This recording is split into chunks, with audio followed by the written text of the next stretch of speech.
Annyeonghaseyo, this is Teacher Pam. So it is already activated. The internet is already activated. So this is the modem, as well as I use the solar power bank for charging. And I'm so happy and lucky to have this internet so that I can use it whenever I want an internet connection for important purposes, as well as using this one for my important messages in KakaoTalk. Wiparamnim kamsamida. So, annyeonghaseyo, Mary Kate, as well as Casey. Annyeonghaseyo. Okay, so earlier in the live broadcast, you are not around, so si Mary Kate is na late. So, we have here donuts as well as ice cream. And it is from Wiparamnim. Wiparamnim, annyeonghaseyo, kamsamida. Okay, sit down. Ya, mukhaon na mo duha. Okay, so other students, nakakaon na mo ganina pag study ra mo.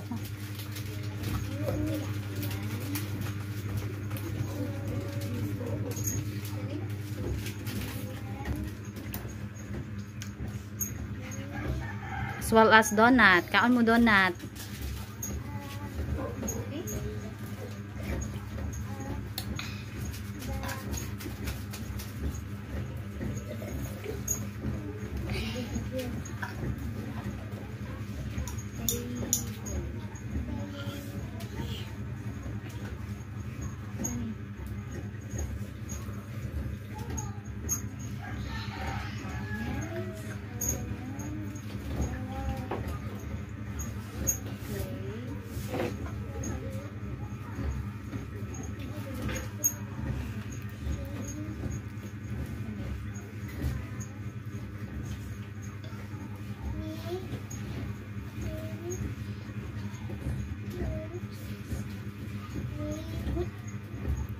Kaon daghan donut. So seryoso kayo mo nagkaon duha. Oy, kaon mo daghan. Udon ninyo ang donut ha. Okay, ganina wala pa mo sa live broadcast. So, inyo nang hitdon ang gibilin sa inyoha nga donut as well as ice cream. So, unsa man yung gibati karong duha nga nagkaon mo? Happy? Lami?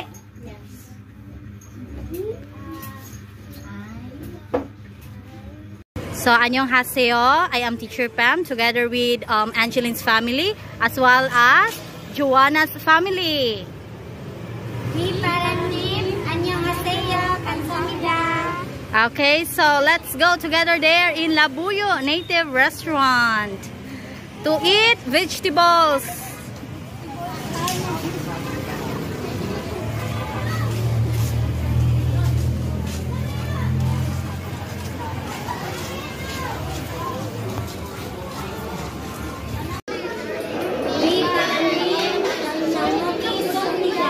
Wiparamnim chalmoki sumnida. So, Angeline and Joanna already ordered the following: pinakbet, kangkong, chop suey, and other sorts of food. Okay, so pagkaon mo.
Angeline, what is your favorite vegetables? Saman, kangkong? Favorite mo ang kangkong? How about you, Joanna? Say mo ha, kangkong, chop suey. Say mo ha, chop suey, kangkong. Chop suey.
Angeline, please also eat pinakbet. We have here pinakbet.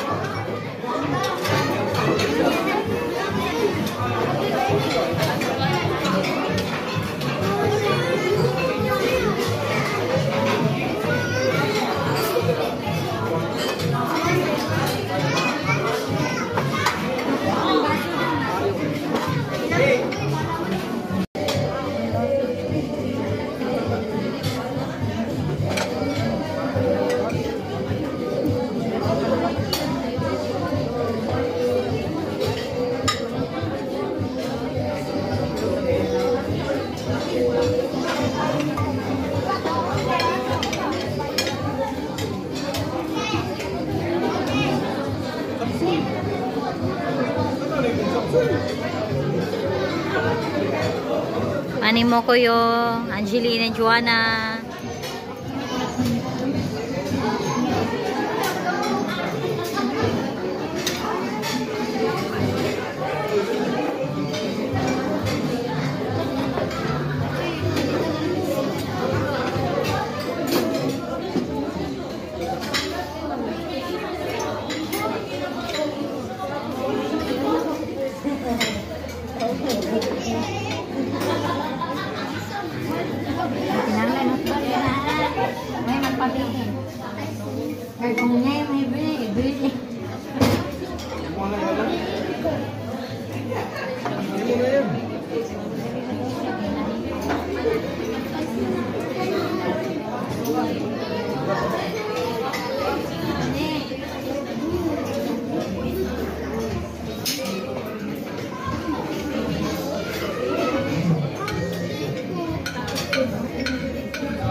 So busog ra kay mo, okay ra? Oh, busog. Nabusog ka day? Yes. Lami. Lami vegetable sa gid imong ganahan di ay. Ingko chapsuy. Chapsoy. Chapsuy jud. Ikaw day Angeline, unsa di imong ganahan day? Chapsoy. Ha? Chapsoy. Chapsuy pud imong ganahan nya imong gibanatan og kaon ganina kay kangkong. Kangkong, right? Broccoli sa Broccoli. So how about the parents? Happy ram parents? Oh, busog. How about Joanna's mom? And Joanna's father. Okay, so manguli na ta, busog match. Okay, we paramnim, kamsamida. Kamsamida. Okay, tana manguli na ta. Bye-bye. Uli na me. Okay.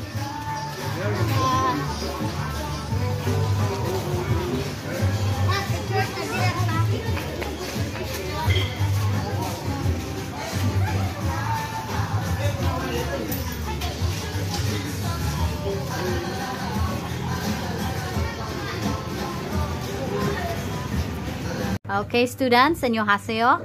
Annyeonghaseyo. Okay, so this afternoon we do have an activity. So I give a task using English communication skills, or it is English written skills, where you're going to write down what is your ambition in life and why is that so that you choose that ambition. Okay, So each one of you will read what you have written in English language. So let's start ni Chloe. Okay, start na ni Chloe. So anyways, guys, please make your voice loud when reading, as well as the other student must listen to the speaker. Okay, maminaw sa speaker. Okay, so start, Chloe. My ambition in life is to become a teacher someday because I want to equip students with knowledge and be prepared to face the future without fear and doubt. I believe that having a profession of teaching is very powerful. I believe that teaching students is my passion, and also I choose to be an educator for the reason that I love building or creating a relationship with kids. Okay, very well said. So ganan siya mahimo unsay ganahan? Teacher. Okay, so let's have Mary Kate. Please stand up.